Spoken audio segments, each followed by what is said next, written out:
Picture a windswept Montana plain, where a mail-order bride steps off a dusty stagecoach, her heart pounding with dreams of a new life, only to find herself at the wrong ranch, where a mysterious little girl's whispered words unravel a web of fate, secrets, and divine twists that will leave you breathless. If you crave stories that grip your soul and spin your expectations like a tumbleweed in a storm, hit that subscribe button now.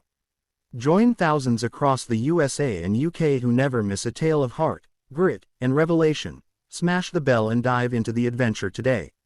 Clara Beaumont's hands trembled as she clutched her valise, the stagecoach rattling away behind her, leaving her alone under the vast Montana sky in the summer of 1883, her corset tight against her ribs as she squinted at the faded sign reading, Shadow Creek Ranch, her destination after months of letters with a widower named Thomas Grayson, who'd promised her a home and a future in exchange for her hand. A desperate escape from the soot-stained streets of Boston where she'd toiled as a seamstress since her parents' death in a tenement fire. She was 26, with auburn hair pinned neatly under her bonnet, her green eyes scanning the horizon for the man she'd never met, but the ranch house before her was smaller than she'd imagined, a weathered structure of logs and stone, surrounded by corrals where horses snorted and a few chickens scratched in the dirt.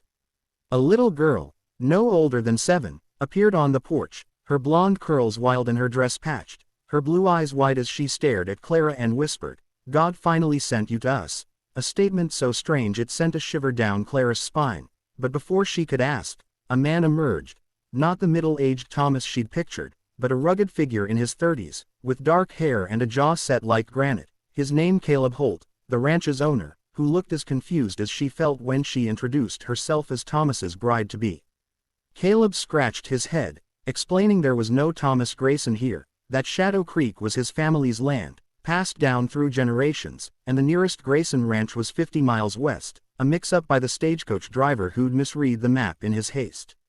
Clara's heart sank, humiliation burning her cheeks. She'd traveled 1,000 miles for nothing, but Caleb, gruff yet kind, offered her a meal and a bed for the night, insisting she couldn't travel alone with night falling and wolves prowling the hills.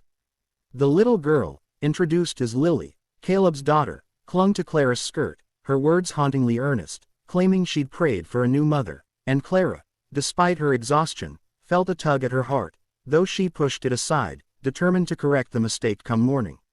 Over a simple supper of beans and cornbread, Caleb shared that his wife had died 3 years prior in childbirth, leaving him and Lily alone, his hired hands, a surly cowboy named Amos and a quiet older man called Jed, helping keep the ranch afloat despite hard times, with drought parching the land and rustlers stealing cattle under moonless skies.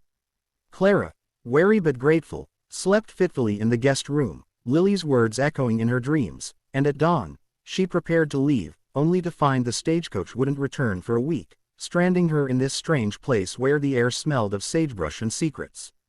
As days passed, Clara helped in the kitchen, her sewing skills turning to mending shirts and curtains, earning Lily's adoration and Caleb's quiet respect, his stoic demeanor softening when he taught her to ride a horse, his hands steadying her with a warmth that made her pulse race. But the first twist came when a letter arrived from Thomas Grayson, apologizing for the mix-up but urging her to stay put, claiming he'd been delayed by a legal dispute over his land and would come for her soon, a vague promise that left Clara uneasy, especially when Amos sneered that Grayson was a known swindler, his ranch barely standing, rumored to be a front for shady dealings. Clara's doubts grew, but Lily's unwavering belief that God sent her kept her anchored, the girl's drawings of a happy family piercing Clara's resolve to leave.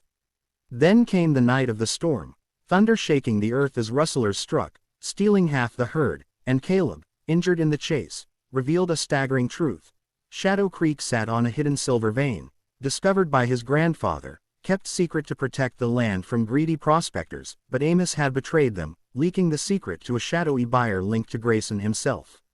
Clara, torn between fear and loyalty, nursed Caleb's wounds, their late-night talks unraveling his guarded heart, his confession of love clashing with her fear of another betrayal. The final twist hit when Thomas arrived, not the gentleman of his letters but a slick-talking opportunist with Grayson's forged papers, demanding Clara and the ranch's deed, only for Lily to slip Clara a locket, her mother's, inscribed with a map to the silver, proof Caleb's claim was true. In a heart-pounding standoff, Clara exposed Thomas's lies with Jed's help, a retired marshal who'd been watching Grayson all along, and as the sheriff carted the conman away, Caleb proposed, not with promises of wealth but a life with him and Lily. Clara, tears streaming, said yes, realizing the wrong ranch was the right home, the Silver Vein funding a school where Lily thrived, though whispers of Grayson's allies lingered, hinting at future battles. But for now, Clara's heart was claimed by a family she'd never expected, sent not by chance but by a child's faith in a divine plan.